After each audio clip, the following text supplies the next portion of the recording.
అయోధ్య రామమందిరం ప్రతి హిందువు ఎప్పటినుంచో ఎదురు చూస్తున్న ప్రారంభోత్సవం కేవలం 2 రోజుల్లో అంగరంగ వైభవంగా జరగనుంది.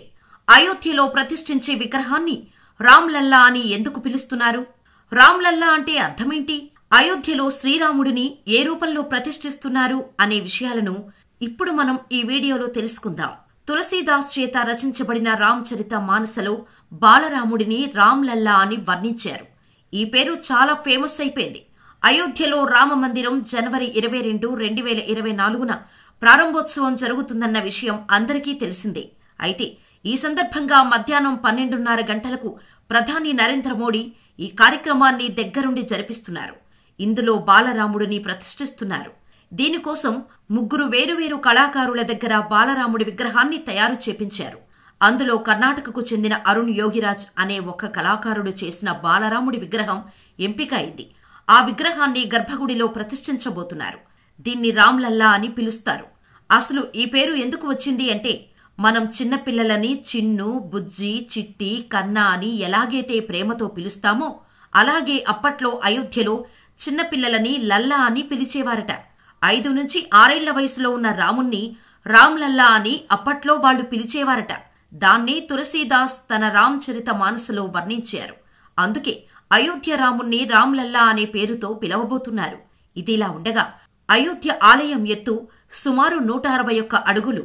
మొత్తం 28,000 చదరపు అడుగుల విస్తీర్ణంలో ఈ ఆలయాన్ని నిర్మించినట్టు మందిరం డిజైన్ను రూపొందించి సొంపుర కుటుంబం వెల్లడించింది. ఈ కుటుంబీకులు ప్రపంచవ్యాప్తంగా దాదాపుగా 100 ఆలయాలను రూపొందించారట. సోమనాథ ఆలయం, చంద్రకాంత్ సోంపుర ఆలయాల ప్రధాన వాస్తుశిల్పి, అతడి 2 కుమారులు ఆశిష్, నిఖిల్ సొంపురాకు సహాయకులుగా పనిచేశారు. ఈ మందిర నిర్మాణ పునాదుల్లో దేశంలోని 2,587 ప్రాంతాల నుంచి పవిత్రమైన మట్టిని సేకరించి ఉపయోగించారట. ఝాన్సీ, బిధూరి, యమునోత్రి, హల్దీఘటి, చత్తోర్గఢ్, గోల్డెన్ టెంపుల్ ఇలా రకరకాల పవిత్ర ప్రాంతాల నుంచి సేకరించిన మట్టిని ఈ మందిర పునాదిలో ఉపయోగించారు. ఆలయ నిర్మాణంలో ఎక్కడా కాంక్రీటు కానీ ఇనుము కానీ ఉపయోగించలేదు. రాళ్లు మాత్రమే వినియోగించి పూర్తి ఆలయ నిర్మాణం సాగింది. మరో 1000 సంవత్సరాల పాటు ఈ ఆలయానికి మరమ్మతులు అవసరం పడకపోవచ్చని నిపుణుల అంచనా. రామసేతు నిర్మాణ సమయంలో రామదండు రాళ్ల మీద శ్రీరామనామాన్ని రాశారు. అవి నీటి మీద తేలుతూ ఉండేందుకు రామనామమే కారణమని నమ్మకం. ఇప్పుడు ఈ ఆలయ నిర్మాణానికి వాడిన ప్రతి ఇటుక మీద శ్రీరామనామం లిఖించి ఉంది. ఇవి అత్యంత మన్నికైన ఇటుకలట.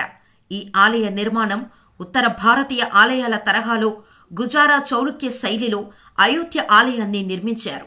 ఇలా ఉండగా జనవరి 22న అయోధ్యలో అతి ఘనంగా రామమందిరంలో రాముని ప్రతిష్టాపన జరగనుంది.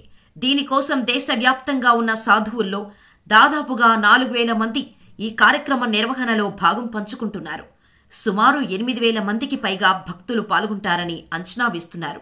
ఆహ్వానితుల్లో రాజకీయ నాయకులు, పారిశ్రామికవేత్తలు, నటులు, ఆర్మీ అధికారులు ఇలా రకరకాల రంగాలకు చెందిన ప్రముఖులు ఉన్నారని రామజన్మభూమి ట్రస్టు సెక్రటరీ చాంపత్ రాయ్ తెలియజేశారు. నరేంద్ర మోడీ తన చేతుల మీదుగా ఈ కార్యక్రమాన్ని జరిపించబోతున్నారు. ఎన్నో రోజుల నుంచి అనుకుంటున్న ఈ రామమందిరం ఎట్టకేలకు పూర్తయి ప్రతిష్టాపన దశలోకి వచ్చింది. భారతదేశమంతా జనవరి 22న ఒక పండుగలా చేసుకుంటారు. ఆ తేదీ భారత చరిత్రలో ఎప్పటికీ నిలిచిపోయి ఉంటుంది.